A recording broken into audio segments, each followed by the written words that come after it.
अहमदु व नसल्ली अला रसूलिल करीम औज़ु बिल्लाहि मिनश शैतानिर रजीम बिस्मिल्लाहिर रहमानिर रहीम। मीनार पाकिस्तान पर आज मियां नवाज शरीफ साहब ने तकरीर करते हुए अपने एक जज्बाती जो ज़िंदगी का एक मोड़ होता है उसकी तफसीलात बताई। उन्होंने कहा कि मेरी माँ बाप और बीवी जो है जब फौत हुई तो उस वक्त मुझे बड़ा धचका पहुंचा था। उन्होंने इमरान खान का जिक्र करते करते एक मौका पर रुक गए। उन्होंने कहा कि मैंने एटमी धमाके किए लेकिन 5 अरब डॉलर ठुकरा दिए और मैंने पाकिस्तान को एटमी ताकत बना दिया। उन्होंने कहा कि जेल सुपरडेंट ने आईसीयू में मुझे बीवी और बच्चों से बात करने की मुझे इजाज़त नहीं दी और इसी तरह मेरी बीवी दुनिया से चली गई हैं। तफसीलात कुछ इस तरह से हैं कि उन्होंने बिस्मिल्लाहिर्रहमानिर्रहीम से अपनी तकरीर का आगाज़ किया और कहा कि आज मैं सोच रहा था कि मैं जब भी बाहर से घर आता था तो मेरी वालदा और मेरी बीवी घर के दरवाजे पर मेरा इस्तकबाल करने के लिए खड़ी होती थीं। आज मैं घर जाऊंगा तो वो दोनों अब दुनिया में नहीं हैं तो फिर मेरा क्या हाल होगा। बल्कि ये दोनों लोग, हकीकत ये है कि मेरी सियासत की नज़र हो गई हैं, मेरी सियासत ने इन दोनों लोगों को खा लिया है। अब वो कभी मुझे दोबारा नहीं मिल सकती। ये बहुत बड़ा ज़ख्म है जो कभी भरेगा नहीं।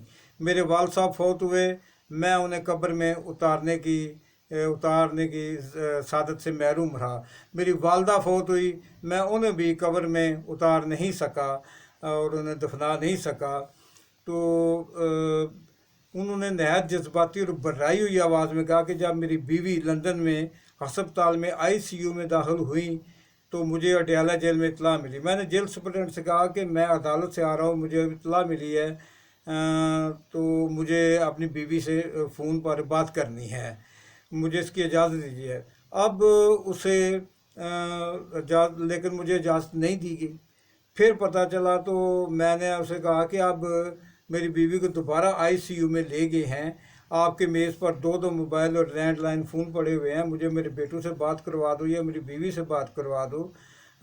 तो जेल सुपरडेंट ने कहा कि हमें ऐसी बिल्कुल कोई इजाज़त नहीं है।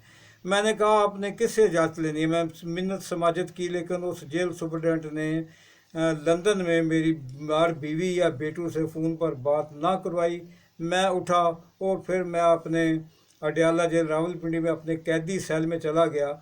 उस सेल में एक चारपाई जितनी जगह थी और एक छोटी सी साथ में कुर्सी थी। 2 या 2.5 घंटे बाद सुपरडेंट का एक अफसर आता है और कहता है कि बहुत बुरी खबर है आपके लिए, आपकी बीवी कुलसूम अल्लाह को प्यारी हो गई हैं। जब मैं मिन्नतें कर रहा था उस वक़्त जो जेल सुपरडेंट ने मेरी बात नहीं करवाई और अब 2-2.5 घंटे के बाद आकर मुझे बताया जाता है कि मेरी बीवी इंतकाल कर चुकी हैं। फिर बोला कि अब हम मरीम नवाज़, फिर वो जो जेल सुपरडेंट का अफसर था एक, बोला कि अब हम मरीम नवाज़ को जो उस वक्त अडयाला जेल में ही थी इन्हें इतला देने जा रहे हैं कि तुम्हारी वालदा फौत हो गई है। मैंने कहा कि ऐसा हरगिज़ मत करना, मरियम को इतला आप नहीं दोगे, मरियम के पास मैं जाऊंगा या उसे मेरे पास ले आओ या मुझे उसके पास ले जाओ तो मैं उसे खुद बताऊंगा। हमारे दोनों के सेल एक दूसरे से करीबी थे, इसके बावजूद हमें मिलने नहीं दिया जाता था। महीने में एक आधी बार 1 घंटे के लिए हम बाप बेटी को मिलने की इजाज़त दी जाती थी। एक हफ्ते में हमें एक आधी बार ही मिलने की इजाज़त दी जाती थी। मैंने मरियम को कुलसूम बीबी की फौतगी की इतला दी तो वो रोने लगी और मेरे गले लग गए, ज़ोर ज़ोर से रोने लगी और रोते रोते बेहोश हो गई।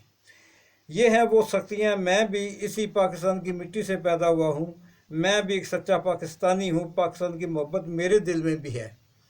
मुझे याद आया कि अभी थोड़ी देर पहले शहबाज शरीफ मुझे 28 मई की बात बता रहे थे कि अमेरिकी सदर क्लिंटन मुझे कह रहा था कि धमाके नहीं करने। बाकी मुल्कों के लीडर भी रोज़ मुझे फ़ोन करते थे कि एटमी धमाके नहीं करने। हिंदुस्तान में एटमी धमाका कर दिया था लेकिन आपने एटमी धमाके नहीं करने। फिर अमेरिका से हमें ऑफ़र आई कि बेशुमार दूसरी सहूलतों के अलावा आपको 5 अरब डॉलर भी देंगे। लेकिन 28 मई को हमने हिंदुस्तान के मुकाबले के लिए 5 या 6 एटमी धमाके करके इंडिया के गुरूर को हमेशा के लिए तोड़ दिया اور امریکہ کے 5 ارب ڈالر کی آفر کو ٹھکرا دیا۔ آپ یہ اس کے بعد وہ عمران خان کا ذکر کرتے کرتے رک گئے اور کہا کہ میں اس کا نام نہیں لینا چاہتا تھا کیونکہ اس کی گرومنگ اور ہماری تربیت میں بہت بڑا فرق ہے۔ میاں صاحب کہنا چاہتے تھے کہ اگر عمران خان وزیر اعظم ہوتا تو وہ 5 ارب ڈالر لے کر ایٹمی دھماکے نہ کرتا یا ان کو ملتوی کر دیتا۔ تاہم میاں صاحب ایسا جملہ بولتے بولتے رک گئے، اور اچھا ہی کیا کیونکہ آج کی پوری تقریر میں انہوں نے کہیں بھی انتقامی سیاست، دھمکی، عدالتوں اور فوجی اداروں کے احتساب کی بات نہیں کی تھی۔ باڈی لینگویج کنٹرول میں تھی، چہرے کے تاثرات مناسب تھے، تقریر میں ایک دھیما پان تھا جو آخر تک برقرار رہا۔ مجمع زیادہ دکھانے کی ہر ممکن کوشش کی گئی، بچھائی گئی کرسیاں کہیں کہیں سے خالی تھیں۔ نگران حکومت پنجاب اور دوسرے وفاقی اداروں نے پوری جان لگا دی تھی، لہذا جلسہ ہی تھا، جلسی نہیں تھی۔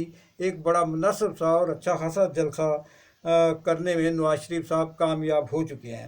میاں نواز شریف کا استقبال کافی حد تک کامیاب رہا۔ حاضری میرا اندازہ 4 لاکھ تھا، تاہم لوگوں نے میاں صاحب کو ایک اچھا پش دے دیا ہے، اور میں سمجھتا ہوں کہ اب عوام نے تو اپنی محبت کا ان سے اظہار کر دیا ہے، ان سے یکجہتی کا اظہار کر دیا ہے، اور اب جو گیند ہے وہ میاں صاحب کے سین میں ہے۔ اب دیکھتے ہیں کہ میاں صاحب کیا حکمت عملی اختیار کرتے ہیں اور کس طرح ڈولتے ہوئے پاکستان کو، ایک پاکستان کی کمزور معیشت کو، پاکستان کو جو ڈیفالٹ کے قریب ہوتا جا رہا ہے، کیا کوششیں کرتے ہیں، کس طرح ہمت کرتے ہیں اور کس طرح وہ پاکستان کو خوشحالی کی طرف لے کر جاتے ہیں۔ اور یہ ان کا میاں صاحب کا کہنا ہے کہ میں آپ کو یہ یقین دلانا چاہتا ہوں کہ اگلا وزیر اعظم میں ہی ہوں گا۔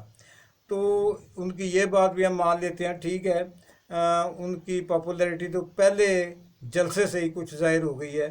تاہم اس میں ایک دوسرا ذکر کرنا بڑا ضروری ہے کہ نگران وزیر اعظم جو ہے انہوں نے کہا ہے کہ عمران خان جیل کے اندر ہو اور اس کے ورکرز جیل کے اندر ہو تو اس سے کوئی فرق نہیں پڑتا، الیکشن پھر بھی ہو جائیں گے۔ تو اس کا مطلب یہی لگتا ہے کہ الیکشن جب ہوں گے تو جو 14-15 ہزار پی ٹی آئی کا ورکر ہے وہ بھی، اور پی ٹی آئی کے چیئرمین بھی اس وقت جیل میں ہی ہوں گے، ان کو رہا نہیں کیا جائے گا۔ تاہم اس کے باوجود پی ٹی آئی ایک مضبوط طاقت کا نام ہے جس کی جڑیں پورے پاکستان کے علاوہ جی بی، کشمیر وغیرہ میں ہر جگہ پھیلی ہوئی ہیں۔ تو دیکھتے ہیں اب آنے والا وقت کیا ہوتا ہے۔ کائنڈلی آپ اس کو، میرے چینل کو سبسکرائب کر لیں اور گھنٹی کا بٹن دبا دیں۔ بہت شکریہ، السلام علیکم۔